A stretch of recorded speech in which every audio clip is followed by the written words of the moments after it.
আসসালামু আলাইকুম, কি অবস্থা, কেমন আছেন সবাই? তো দেখেন, আজকে আমরা চলে এসেছি বাস স্ট্যান্ড। তো বাস স্ট্যান্ডে এখানে দেখেন, তো ছাত্রছাত্রীরা আসলে ট্রাফিকের কাজগুলো করছে। তো জিনিসটা অনেক ভালো লাগছে।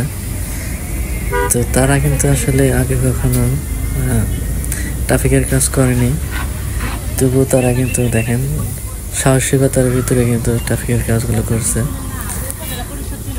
তো এইসব দেখে আসলে অনেক ভালোই লাগে যে আসলে সবাই যদি আমাদের দেশের জন্য এগিয়ে আসে আসলে, তাহলে আমরা দেশটাকে অনেক এগিয়ে নিয়ে যেতে পারবো। আমাদের দেশটাকে কিন্তু আমাদের নিজেদের করতে হবে। তো সবাই দেশের জন্য এগিয়ে আসবেন, জানি আমরা দেশটাকে আরো অনেক এগিয়ে নিয়ে যেতে পারি।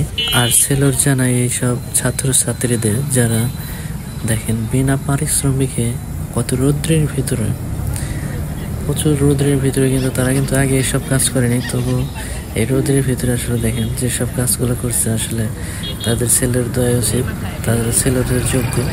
তো ছেলের সবাই, আমরা সবাই যারা গাড়ি চালাই অবশ্যই জানি নিয়ম মেনে, ট্রাফিক মেনে জানি আমরা গাড়ি চালাই, তাহলে আসলে এই জ্যামজট বা কোনো দুর্ঘটনা ঘটবে না। তো সবাই ভালো থাকবেন, সুস্থ থাকবেন। আল্লাহ হাফেজ।